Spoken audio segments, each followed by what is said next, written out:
और बुलेटिन का आगाज करेंगे, लेकिन उससे पहले जयपुर से एक बड़ी खबर सामने आ रही है, जहां आपको बता दें मुख्यमंत्री भजन लाल शर्मा करेंगे जनसंवाद। जी हां, भजन लाल शर्मा करेंगे चर्चा, बीजेपी सदस्यता अभियान के तहत करेंगे बातचीत और आज शाम 7 बजे मुख्यमंत्री शर्मा करेंगे चर्चा। जयपुर के होटल शकून में होगा ये पूरा भव्य कार्यक्रम, जहां आर्थिक क्षेत्र के प्रबुद्ध जनों के साथ भी होगी चर्चा। ये जयपुर से सीधे बड़ी खबर आपको बता रहे हैं, जहां पर मुख्यमंत्री भजन लाल शर्मा आज बातचीत करने वाले हैं, चर्चा करने वाले हैं। शाम 7 बजे शर्मा चर्चा करने वाले हैं। जयपुर के होटल शकून में ये पूरा कार्यक्रम का आयोजन होने वाला है।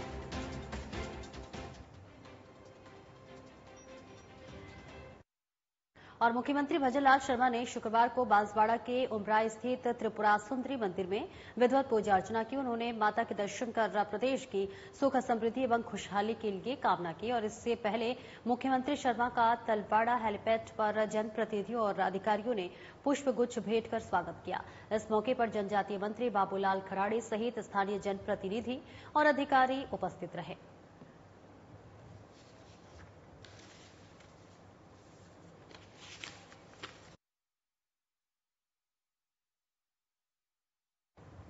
और वहीं राजस्थान विधानसभा अध्यक्ष वासुदेव देवनानी ने शुक्रवार को अजमेर के आना सागर झील में संचालित होने वाले देश के पहले एक क्रूज का शुभारंभ किया। इस दौरान देवनानी ने कहा कि देश के पहले प्रदूषण रहित एक क्रूज के संचालन से अजमेर के पर्यटन को नई गति मिलेगी। और इस मौके पर जल संसाधन मंत्री सुरेश रावत, अजमेर नगर निगम महापौर प्रजलता हाड़ा सहित अनेक गणमान्य नागरिकगण मौजूद रहे। वह विधानसभा अध्यक्ष वासुदेव देवनानी ने कहा कि दीपावली से पूर्व अजमेर शहर की अधिकांश सड़कों को सुधार लिया जाएगा। बारिश के कारण आगरा गेट से अग्रसेन सर्किल और बजरंगगढ़ को अग्रसेन सर्किल की सड़कों को काफी नुकसान पहुंचा था। करीब 1 करोड़ 10 लाख रुपए की लागत से इन दोनों सड़कों को सुधारा जाएगा। इससे इन दोनों मार्ग पर प्रतिदिन सफर करने वाले हजारों नागरिकों को राहत मिलेगी। तो देखिए, राजस्थान विधानसभा अध्यक्ष वासुदेव देवनानी ने शुक्रवार को अजमेर के आना सागर झील में संचालित होने वाले देश के पहले एक क्रूज का शुभारंभ किया है। और इस दौरान देवनानी ने कहा कि देश के पहले प्रदूषण रहित एक क्रूज के संचालन से अजमेर के पर्यटन को नई गति मिलेगी। और इस मौके पर जल संसाधन मंत्री सुरेश रावत, अजमेर नगर निगम महापौर ब्रज लता हाड़ा सहित अनेक गणमान्य नागरिकगण मौजूद रहेंगे। वहीं विधानसभा अध्यक्ष वासुदेव देवनानी ने कहा कि दीपावली से पूर्व अजमेर शहर की अधिकांश सड़कों को सुधार लिया जाएगा।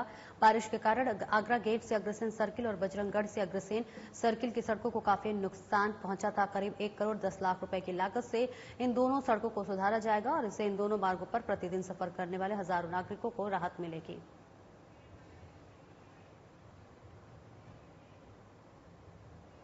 और वहीं मुख्यमंत्री भजन लाल शर्मा के विकसित राजस्थान के संकल्प को पूर्ण करने की मंशा से राइजिंग राजस्थान इन्वेस्टर्स मीट के जिला स्तरीय समिट का शुक्रवार को डूंगरपुर जिले में आयोजन होगा, जिसमें 63 उद्यमियों ने 1149.23 करोड़ रुपए की निवेश के लिए एमओयू किए।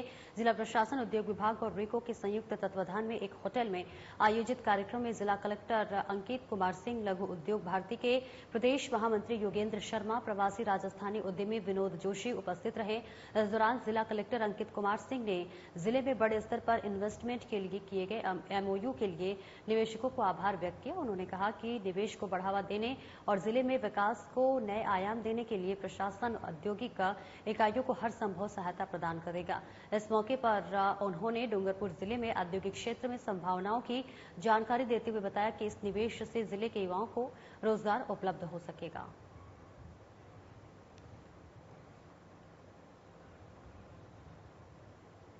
और वहीं बीजेपी सदस्यता अभियान के प्रदेश संयोजक और पूर्व प्रदेश अध्यक्ष डॉक्टर अरुण चतुर्वेदी का बयान सामने आया है, जिसमें उन्होंने कहा है कि भारतीय जनता पार्टी जम्मू कश्मीर और हरियाणा में भारी बहुमत के साथ सरकार बनाने जा रही है।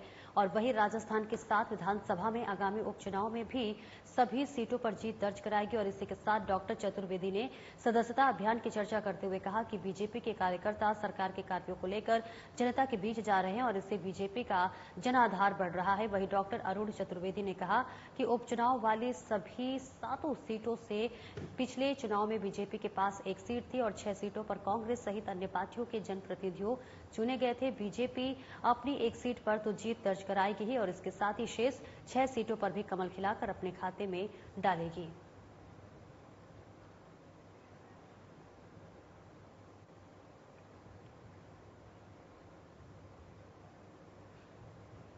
और कृषि शासन सचिव एवं उद्यानिकी राजन विशाल और कृषि आयुक्त चिन्मयी गोपाल ने उद्यान विभाग की ओर से स्थापित पॉली हाउस और सोलर पंप का निरीक्षण किया। निरीक्षण के दौरान कृषकों ने बताया कि पहले इस भूमि का उपयोग पशुओं के चरागाह के रूप में किया जाता था।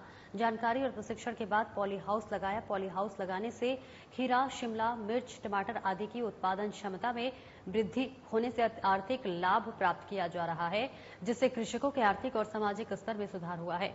वहीं शासन सचिव ने विभागीय अधिकारियों को निर्देशित किया है कि अधिक से अधिक फार्मर प्रोड्यूसर ऑर्गेनाइजेशन यानी कि एफपीओ का निर्माण कर किसानों को लाभ पहुंचाए, ताकि उचित दर पर आदान उपलब्ध होने से उत्पादन में लागत कम होगी।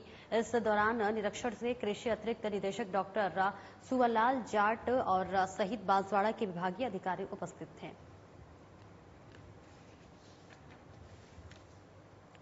तो तस्वीरें आपको दिखा रहे हैं, जहां पर आपको बताते चले कि पॉली हाउस और सोलर पंप का जो है जायजा लिया गया। और जायजा लेकर देखिए तस्वीरें पे हम आपको दिखा रहे हैं, जहां पर ये तस्वीर बांसवाड़ा से आ रही है, जहां पॉली हाउस और सोलर पंप का जायजा लिया गया है। तमाम यहां पर लोग मौजूद हैं और इसी के साथ साथ ये जायजा के और निरीक्षण की तस्वीरें हम आप तक पहुंचा रहे हैं। बांसवाड़ा से सीधे ये तस्वीरें आपको पहुंचा रहे हैं, जहां पॉली हाउस और सोलर पंप का देखिए जायजा लिया गया है, निरीक्षण किया गया। और इसी के साथ साथ जो है खेतों का भी निरीक्षण किया गया है। जो बांसवाड़ा जिले में खेत है उसका निरीक्षण करते हुए ये तस्वीरें हम आपको साझा कर रहे हैं। फिलहाल ये तस्वीरें आपको बता दें कि बांसवाड़ा जिले में खेतों का निरीक्षण किया गया है, उसकी देखरेख कैसे हो रही है, क्या कुछ उत्पादन की प्रक्रिया है, सारी चीजों को ध्यान में रखते हुए कृषि आयुक्त ने किसानों से बातचीत की है, जायजा लिया और निरीक्षण करते हुए ये तस्वीरें आप तक साझा कर रहे हैं।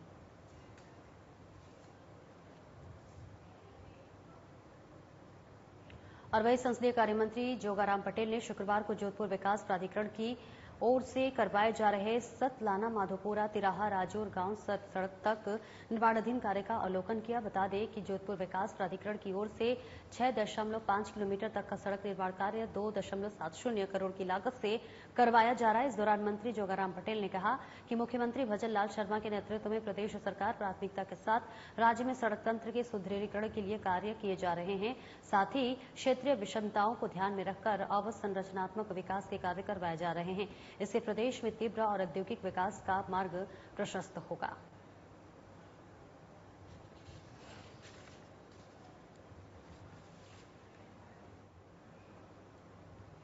और वही विश्व पशु कल्याण दिवस प्रदेश में अभियान के रूप में मनाया जा रहा है। इस मौके पर शुक्रवार को जयपुर में टोंक रोड स्थित गौ सेवा संघ दुर्गापुर गौशाला में एक विशेष कार्यक्रम का आयोजन किया गया। इस कार्यक्रम का शुभारंभ पशुपालन विभाग के शासन सचिव डॉक्टर समित शर्मा ने गायों को हरा चारा, गुड़ और पशु आहार खिलाकर किया। इस मौके पर शासन सचिव ने कहा कि पशु न केवल हमारे परिस्थितियों तंत्र का हिस्सा है, बल्कि हमारी अर्थव्यवस्था में भी इनका बड़ा योगदान है। उन्होंने कहा कि पशु के प्रति करुणा, संवेदनशीलता और दया भाव रखना हम सब की जिम्मेदारी है। वहीं उन्होंने जनता से अपील करते हुए कहा कि वे पशुओं के प्रति दया भाव रखें। पशुओं के संदर्भ में किए जाने वाले सभी कल्याणकारी कार्य समाज सेवा के रूप में है। इसे न केवल राष्ट्रीय स्तर पर बल्कि वैश्विक स्तर पर भी फैलाया जाना चाहिए और इसे प्रत्येक व्यक्ति के कर्तव्यों में शामिल किया जाना चाहिए।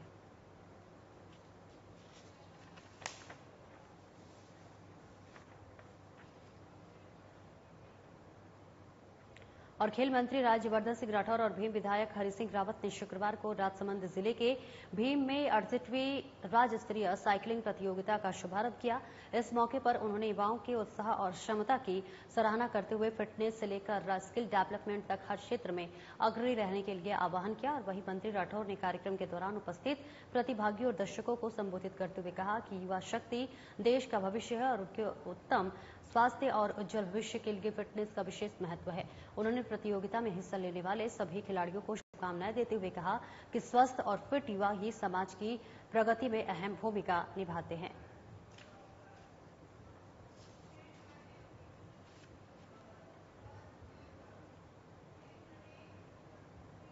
और जयपुर विकास प्राधिकरण की ओर से जोन 6 में झोटवाड़ा आरओबी परियोजना में आ रहे अवरोधकों को मकानों, दुकानों और अन्य अवैध निर्माण, कब्जे, अतिक्रमणों को ध्वस्त किया गया। इसको लेकर पुलिस उप महानिरीक्षक कैलाश चंद्र बिश्नोई ने बताया कि जोन 6 के क्षेत्राधिकारी अवस्थित झोटवाड़ा आरओबी परियोजना में आ रहे 9 मकानों, 8 दुकानें और बाउंड्री वॉल, अन्य अवैध निर्माण, कब्जे, अतिक्रमणों और अवरोधक को जोन 6 के राजस्व और तकनीकी स्टाफ की निशानदेही पर प्रवर्तन दस्ते ने जेसीबी मशीन और मजदूरों की सहायता सहायता से ध्वस्त किया और आरओबी परियोजना की रोड सीमा को कब्जा अतिक्रमण मुक्त करवाया गया।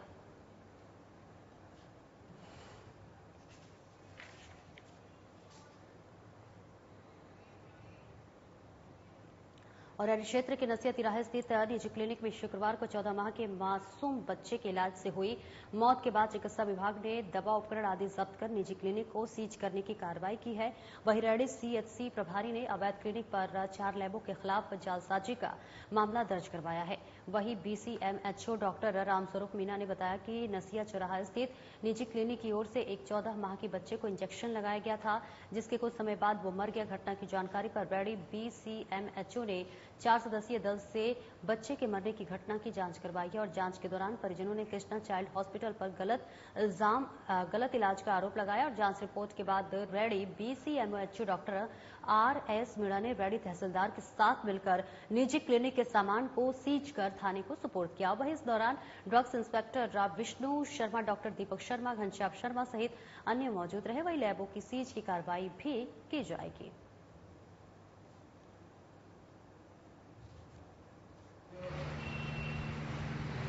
कृष्णा चाइल्ड हॉस्पिटल रैनी में कार्रवाई की गई, जिसमें ड्रग इंस्पेक्टर साहब अलवर से विष्णु शर्मा जी आए हैं। साथ में हमारी टीम में डॉक्टर दीपक शर्मा जी हैं और हमारे तहसीलदार साहब कैलाश जी मेहरा जी हैं और मेडिकल टीम है साथ में। और यहाँ पर जो है दवाओं की कार्रवाई जारी है। जब्ती की कार्रवाई लगातार हो रही है। जो भी दवाएं हैं वो जब्त की जा रही हैं और जब्त होने के बाद में रैनी पुलिस थाने में रिपोर्ट जो है जाएगी, वहाँ सुपुर्दगी दी जाएगी। और वही कोटपुतली बहरोड जिले के राजकीय उच्च माध्यमिक विद्यालय निब्राना के प्रांगण में 17 और 19 वर्ष आयु वर्ग के 68वें राज्य स्तरीय तीरंदाजी खेलकूद प्रतियोगिता 2024 का उद्घाटन समारोह आयोजित हुआ, जिसमें बतौर मुख्य अतिथि वन और पर्यावरण मंत्री संजय शर्मा ने शिरकत की। इस दौरान वन और पर्यावरण मंत्री ने कहा कि देश में एकलव्य, अर्जुन करण, पृथ्वीराज चौहान जैसे धुरंधर तीरंदाज हुए हैं, जिनका नाम इतिहास में अमिट है। राजस्थान के खिलाड़ियों ने भी तीरंदाजी में विश्व में अपना नाम कमाया है। उन्होंने कहा कि खिलाड़ी अपने खेल का लक्ष्य निर्धारित कर खेले तो सफलता उनके कदम चूमेगी। साथ ही उन्होंने राज्य के कई जिलों से आए खिलाड़ियों को खेल की भावना से खेलने की बात कही है। तो तस्वीरें आपको दिखा रहे हैं, जहां पर आपको बताते चले कि कोटपुतली बहरोड जिले के राजकीय उच्च माध्यमिक विद्यालय निमराना के प्रांगण में 17 और 19 वर्ष की आयु के 68वें राज्य स्तरीय तीरंदाजी खेलकूद प्रतियोगिता 2024 का देखिए उद्घाटन समारोह आयोजित हुआ है, जिसमें बतौर मुख्य अतिथि वन और पर्यावरण मंत्री संजय शर्मा ने शिरकत की है। बता दें, इस दौरान वन और पर्यावरण मंत्री ने कहा कि देश में एकलव्य, अर्जुन करण, पृथ्वीराज चौहान जैसे धुरंधर तीरंदाज हुए हैं, जिनका नाम इतिहास में अमिट है। वहीं राजस्थान के खिलाड़ियों ने भी तीरंदाजी में विश्व में अपना नाम कमाया है और उन्होंने कहा कि खिलाड़ी अपने खेल का लक्ष्य निर्धारित कर खेले तो सफलता उनके कदम चूमेगी। और साथ ही उन्होंने राज्य के कई जिलों से आए खिलाड़ियों को खेल की भावना से खेलने की बात कही है।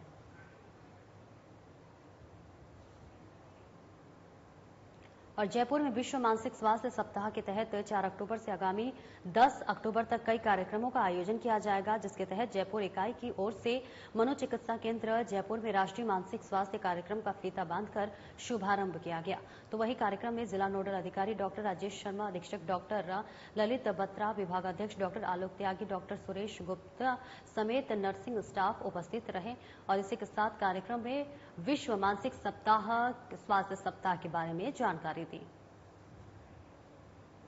तो ये तस्वीरें आपको दिखा रहे हैं, जहां जयपुर में विश्व मानसिक स्वास्थ्य सप्ताह के तहत 4 अक्टूबर से आगामी 10 अक्टूबर तक कई कार्यक्रमों का आयोजन किया जाएगा, जिसके तहत जयपुर इकाई की ओर से मनोचिकित्सा केंद्र जयपुर में राष्ट्रीय मानसिक स्वास्थ्य कार्यक्रम का फीता बांधकर शुभारंभ किया गया। कार्यक्रम में जिला नोडल अधिकारी डॉक्टर राजेश शर्मा, अधीक्षक डॉक्टर ललित बत्रा, विभागाध्यक्ष डॉक्टर आलोक त्यागी, डॉक्टर सुरेश गुप्ता समेत नर्सिंग स्टाफ उपस्थित रहा। साथ ही कार्यक्रम में विश्व मानसिक स्वास्थ्य सप्ताह के बारे में जानकारी दी।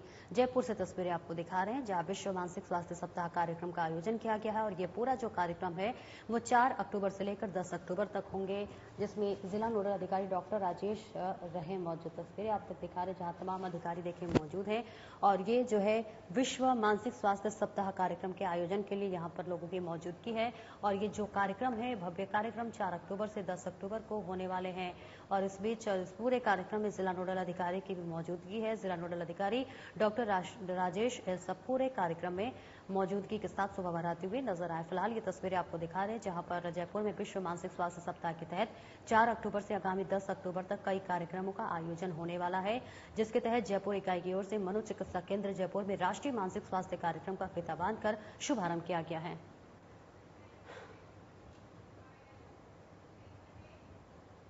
और वहीं बांदीकुई शहर में फायरिंग करने से 2 लोग घायल हो गए हैं, जिसके बाद बांदीकुई पुलिस प्रशासन और स्थानीय विधायक भागचंद टांकड़ा मौके पर पहुंचे। आपको बता दें कि शहर के बीचों बीच बसवा रोड अंबेडकर सर्किल पर बेखौफ अज्ञात बदमाश 3 जगह वारदात को अंजाम देकर फरार हो गए, जिसमें 2 लोग घायल हो गए और इस दौरान कार की चाबी नहीं देने पर बदमाशों ने एक युवक को गोली मार दी। और वहीं दूसरी घटना पंडितपुरा में घटित हुई, जिसमें बाइक युवक के सिर पर अज्ञात बदमाशों ने कट्टे से वार कर दिया और बाइक छीनने का प्रयास किया। फिलहाल दोनों घायलों को उप जिला अस्पताल में भर्ती करवाया गया है। पुलिस मामले की जांच पड़ताल में जुटी हुई है।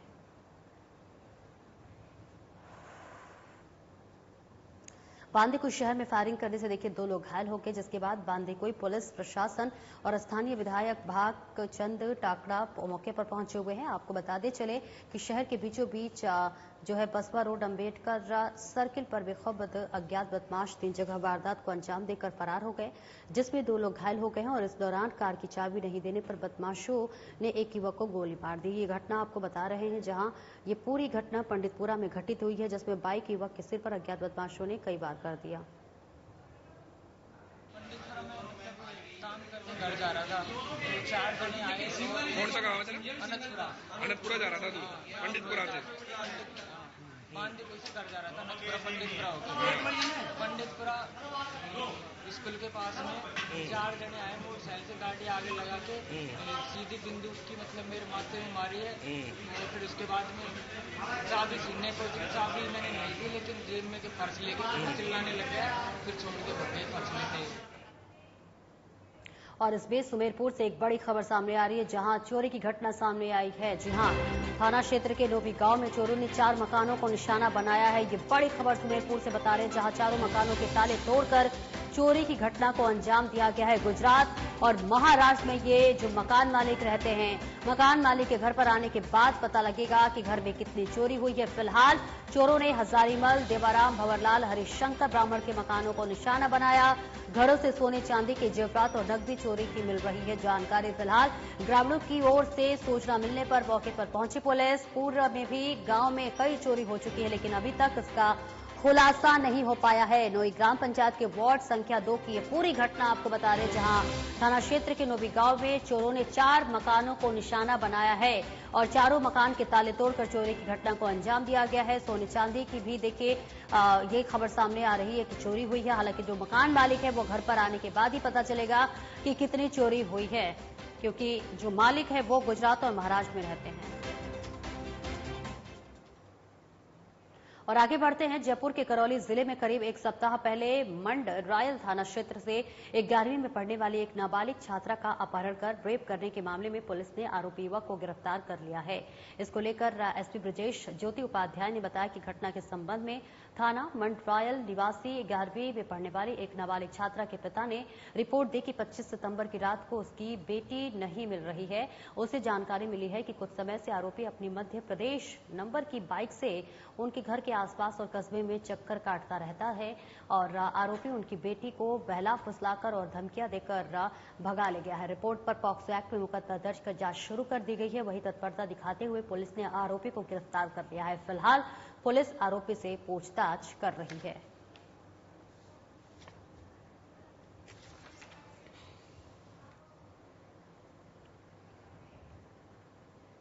और पूर्व मंत्री प्रताप सिंह खाचरियावास ने राज्य सरकार के द्वारा राजस्थान मेडिकल काउंसिल में भ्रष्टाचार के जरिए बहुत बड़ा घोटाला कर फर्जी डॉक्टर बनाने और लाखों रुपए की रिश्वत लेकर डॉक्टर को सर्टिफिकेट जारी करने वाले आरएमसी के रजिस्ट्रार राजेश शर्मा को गिरफ्तारी से बचाने का आरोप लगाया है। खाचरेवास ने बताया कि इतना संगीन अपराध करने वाले राजेश शर्मा को गिरफ्तारी से बचाने के लिए राज्य की बीजेपी सरकार में बड़े स्तर पर आरएमसी के इस घोटाले को दबाने के लिए राजेश शर्मा को सिर्फ एपीओ किया गया। खाचरेवास ने कहा कि मामला बहुत गंभीर है। मेडिकल में घोटाला होना, घोटाले में करोड़ों का लेन देन होना और एक रजिस्ट्रार के द्वारा पैसे लेकर डॉक्टर को सर्टिफिकेट जारी कर देना गंभीर अपराध की श्रेणी में आता है।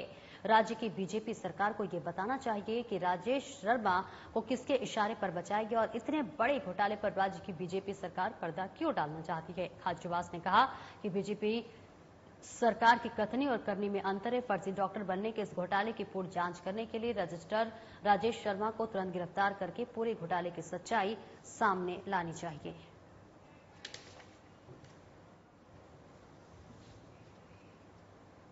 और राजगढ़ कस्बे में कला संगम की तरफ से गांधी पार्क स्थित नवीन रंगमंच पर रामलीला का शुभारंभ देर रात्रि गणेश पूजन के साथ विधिवत रूप से हुआ। कला संगम के अध्यक्ष ब्रजेंद्र अवस्थी ने बताया कि प्रथम दिन गणेश पूजन और आरती वंदन व नारद मोह का कलाकारों ने मंचन किया। उन्होंने बताया कि श्री राम जन्म गिरजा पूजन व पुष्प वाटिका का मंचन हुआ। रामलीला को आकर्षक केंद्र बनाने के लिए नवीनतम रूप से रंगमंच पर कलाकारों की तरफ से मंचन किया जा रहा है। बड़ी संख्या में लोग रामलीला को देखने के लिए पहुंच रहे हैं।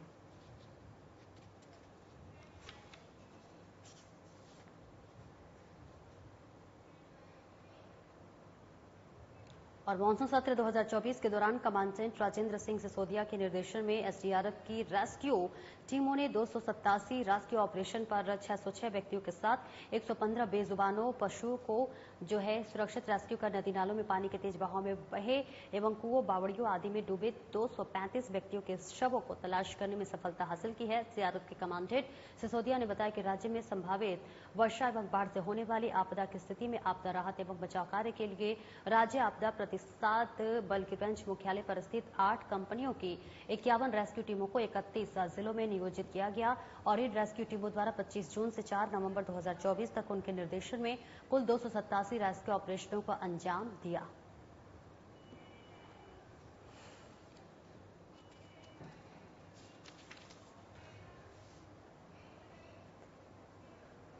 और वही बांदीकुई रेल मार्ग में मध्य स्थित सुरेर फाटक के पास बीते बुधवार को ट्रेन के कट जाने से एक वृद्ध की मौत हो गई थी। सूचना पर राजगढ़ पुलिस ने शव को कब्जे में लेकर शिनाख्तगी के लिए राजगढ़ सीएचसी की मोर्चरी में रखवा दिया था, जिसकी शिनाख्त आज गांव बबेरी निवासी रामफूल मीना पुत्र मूलचंद मीना के रूप में हुई है। एएसआई सूरजमल ने बताया कि गत 2 अक्टूबर को फोन से सूचना मिली थी कि एक अज्ञात व्यक्ति सुरेर फाटक के पास ट्रेन से एक व्यक्ति कट गया है। सूचना पर राजगढ़ पुलिस मौके पर पहुंची। पुलिस ने शव को कब्जे में लेकर शिनाख्त के लिए राजगढ़ सीएचसी की मोर्चरी में रखवा दिया है। मृतक की शिनाख्त बबेली निवासी रामफूल पुत्र मूलचंद मीना के रूप में हुई है। फिलहाल पुलिस पूरे मामले की जांच में जुटी हुई है। दिनांक 2/10/24 को जदीद इन्फॉर्मेशन मिली कि सुरेर फाटक के पास एक व्यक्ति ट्रेन से कट गया है। इतला पर कांस्टेबल मुकेश को मौके पर भेजा गया, जो डेड बॉडी को स्टेशन मास्टर द्वारा बसुआ रेलवे स्टेशन पहुंचा दिया गया था। तो डेड बॉडी को उसको बसुआ रेलवे स्टेशन के लाकर सीएससी राजगढ़ के मुद्दा घर में रखवाई गई। जिस अज्ञात डेड बॉडी की परिजनों की सूचना हेतु समाचार पत्रों में दाखिल करवाया गया, जो कल दिनांक 3/10/24 को बबेली से मालूमात पड़ा कि मृतक बबेली का रहने वाला है, जिसका नाम रामफूल चंद मीना निवासी बबेली के रूप में इसकी पहचान हुई, जो बाद पोस्टमार्टम परिजनों को सुपुर्द कर दिया। और बारां जिले की छिपा बड़ौद थाना पुलिस ने आरोपी रामस्वरूप मीणापुत्र मोहनलाल निवासी गुराड़ी को गिरफ्तार कर उसके पास से 233 ग्राम अवैध मादक पदार्थ स्मैक जब्त की है। जब्त स्मैक की कीमत करीब 10 लाख रुपए आंकी गई है। और एसपी राजकुमार चौधरी ने बताया कि जिले में अवैध मादक पदार्थों की तस्करी की रोकथाम और आरोपियों की धरपकड़ के लिए अतिरिक्त पुलिस अधीक्षक राजेश चौधरी और सीओ जयप्रकाश अटल के सुपरविजन में एसएचओ छिपा बड़ौद कल्याण सिंह मैटीम द्वारा मुखबिर की सूचना पर आरोपी रामस्वरूप मीणा को 233 ग्राम स्मैक सहित गिरफ्तार किया गया है। और एसपी चौधरी ने बताया कि पुलिस को सूचना मिली थी कि आरोपी अपने मकान में स्मैक बनाने व बेचने का काम करता है। सूचना पर दबिश देकर पुलिस ने आरोपी रामस्वरूप मीणा को गिरफ्तार कर 233 ग्राम स्मैक व स्मैक बनाने के उपकरण जब्त किया है। मामले में एनडीपीएस एक्ट में मुकदमा दर्ज किया गया है।